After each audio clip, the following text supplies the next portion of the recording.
Section 4A is taking control of your finances, and it's basically just budgeting and some simple calculations regarding personal financial mathematics.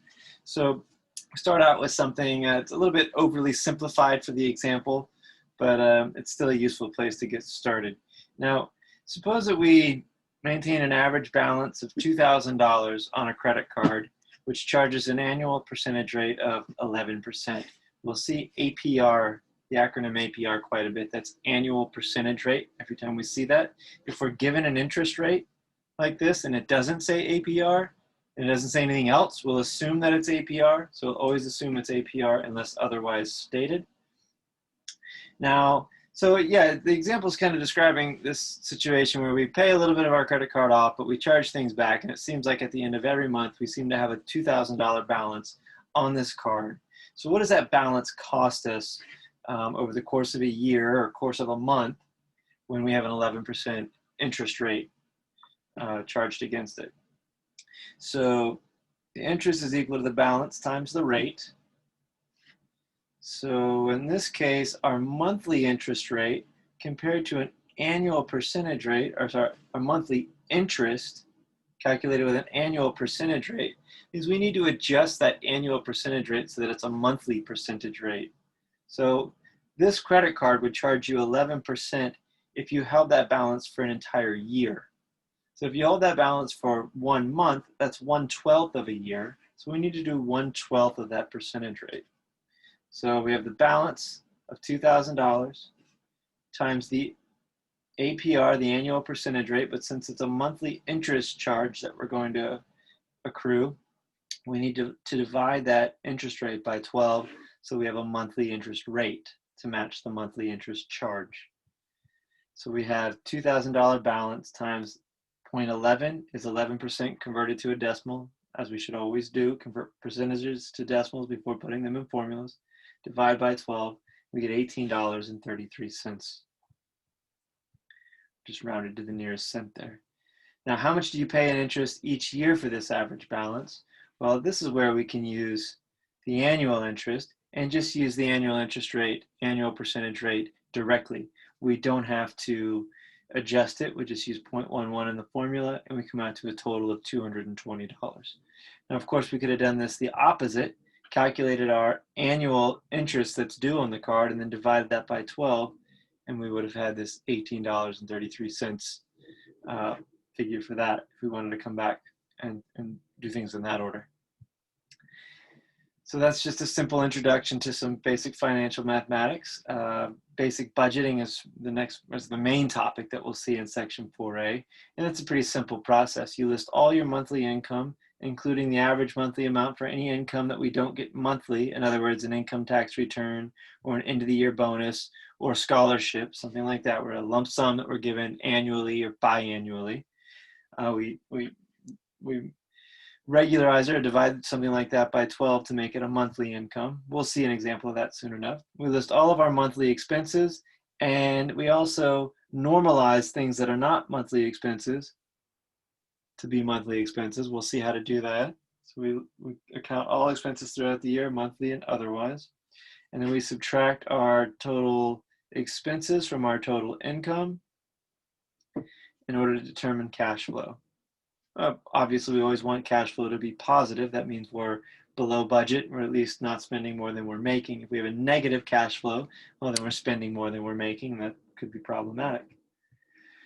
So, and then if you're making a real budget, then of course you want to make adjustments to it. You either want to decrease some of your expenses or possibly find a way to raise some of your income. Okay, so let's do an example of calculating cash flow.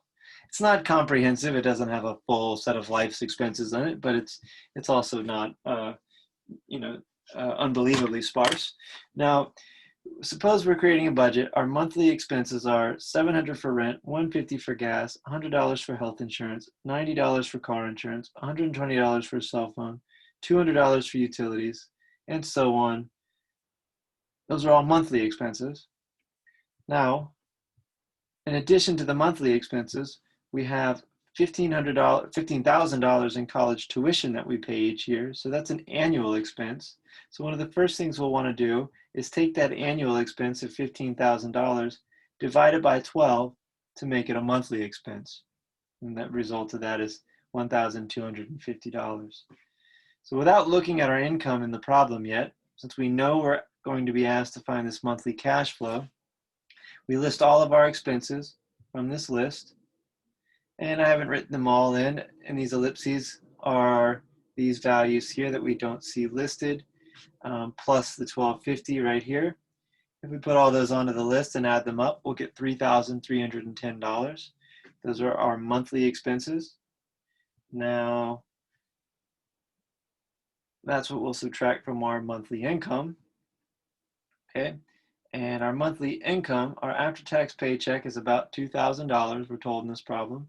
And we have a scholarship of $5,000 that we get at the beginning of each school year or once a year. Okay, so we need to make this one a monthly income. So we take 5,000 divided by 12, and that's $416.67 approximately as a monthly income. And we add $2,000 monthly income from our paycheck plus that scholarship, and our monthly income is $2,416.67. Now, to find our cash flow, it's income minus expense. So here's our income minus our expense, these two numbers. We realize that we have a cash flow of negative $893.33. There's a problem in that budget where we have a deficit of $893. So we definitely want to make that up. Probably in this case, it's often hard to change jobs. We probably want to go through our monthly expenses and slash some of those. Maybe get a roommate to cut that $700 in half. Maybe overcharge our roommate and just pay $200 in rent while they pay $500. Any tactic we can to get this thing to zero. Okay. Now, let's see. There's an alternative method down here, and this is calculating expenses on an annual level. Perhaps we don't really need to consider that for the purposes of this problem. So we could, what that one was doing, it was calculating the monthly cash flow by first finding the annual cash flow and then dividing the annual cash flow by 12. We would find that we arrive at the same thing, but that's more work than the monthly version that we've done. Okay, cost of a car. So here's a practical look at buying a new car or keeping our old car. So our current car, we suppose, is paid off, but it's getting older. We're worried about repairs that we're going to have to make on it. We drive about 400 miles per week. We spend about $2,000 per year on repairs for this car, just maintenance, oil changes, tires, and then fixing whatever might break on it. And the car gets about 16 miles per gallon fuel mileage. Okay, so what we're considering to upgrade to is a new hybrid that costs about $30,000. It gets 50 miles per gallon, and it'll have negligible maintenance, so basically zero maintenance and repair costs over the next 5 years. Okay, so we're just doing a 5-year comparison here. We'll say that we want to compare what our old car would cost us for 5 years versus what this new one might cost us over the course of 5 years. So, and that might help inform us as to whether or not we want to buy a new car in this situation. So let's see, the 5-year analysis, and this is the monthly cost of driving each of these cars over the course of the next 5 years. So our old car has a monthly repair cost, $2,000 divided by 12. So it's $2,000 a year. So per month, it's going to be $166.67 per month. Now, fuel costs per month. Well, we drive about 400 miles per week. That's a rate that we're given in the problem. So 400 miles per week. Let's convert that to month. There are approximately 4 weeks in 1 month. So we drive about 1,600 miles per month.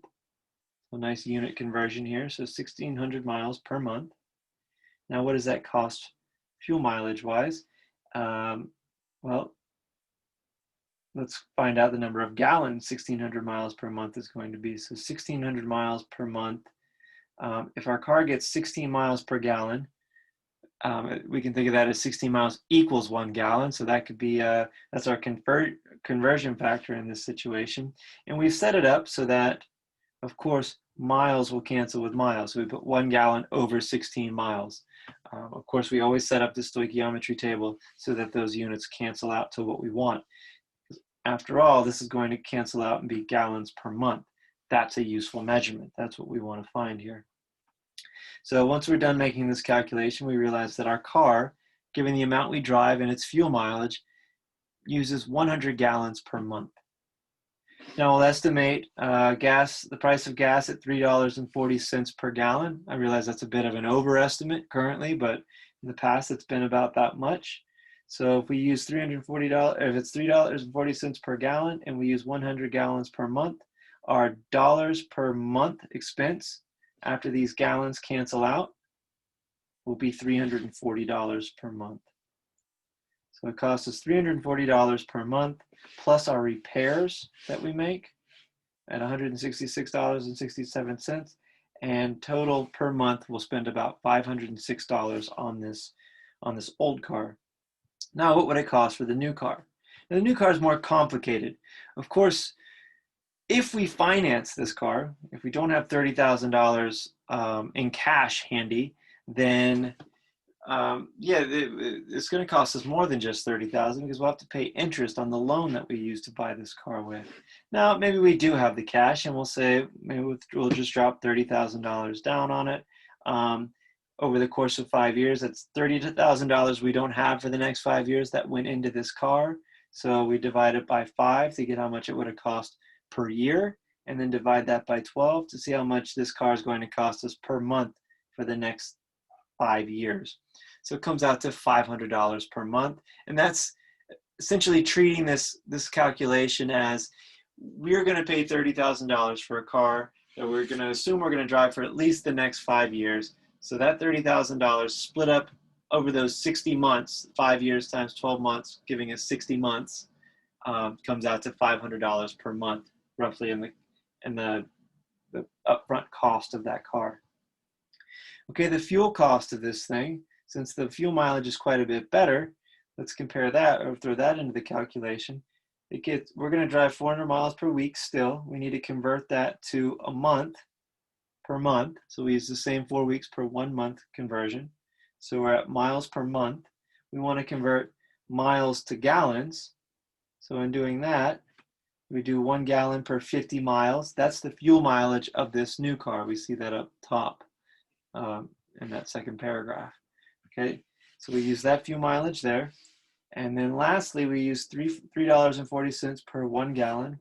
And we realize that this car will use $108.80 worth of gas each month.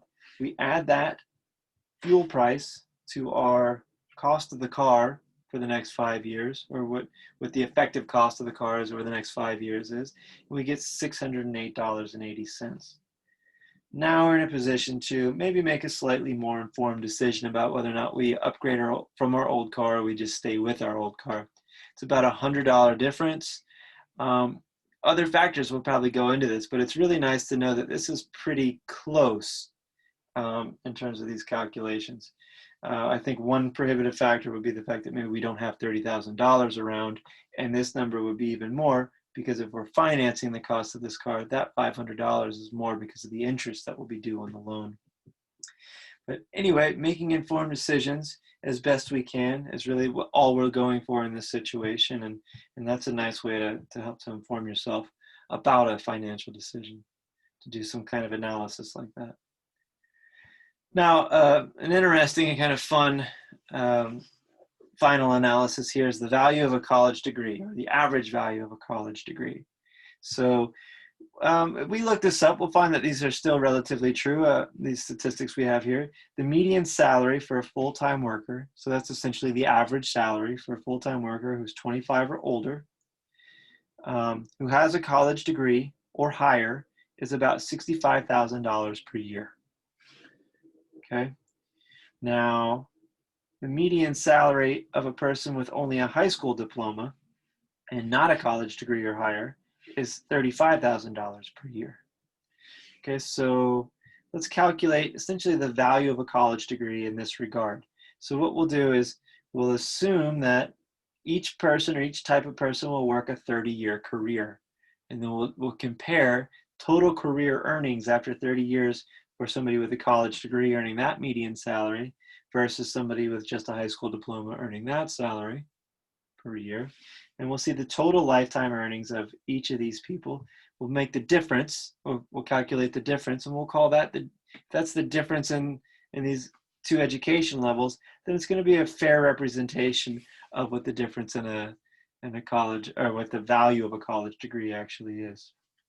Okay, so someone with a college degree has a median $65,000 salary per year. They're going to work 30 years. That comes out to $1,950,000 lifetime earnings. That's what such a person would, on average, make for their entire working career. Now, someone with a high school diploma has a median income of $35,000 per year. They'll work 30 years. They'll make $1,050,000 at the end of those 30 years total lifetime earnings, all the money they're ever going to make in their career. Now, the difference between this number and this number is given down here, and that's essentially what we're calling the value of a college degree. Of course, that's just a simple monetary means of defining it, and we could define it other ways and come up with different values, which could be more or less, but this is a reasonable way to do it. The difference in what you'd earn with a salary, with a lifetime earning of this and a lifetime earning of that, based on college degree or just high school diploma, comes out to $900,000. So it's seen that a college degree is, over the course of a lifetime, worth almost $1 million. Which, if you compare that to what you'll pay in tuition in total, then it's probably going to pay off in the end, at least after a 30-year career of work. So it's another simple analysis. Again, these are a little bit loose. We're just kind of considering financial situations and some interesting thoughts in Section 4A. Budgeting and cash flow is the main topics of Section 4A. So those are more important. The last two examples we did really aren't exercise-like. They're just interesting calculations to do. So we'll continue this chapter with Section 4B in the next video.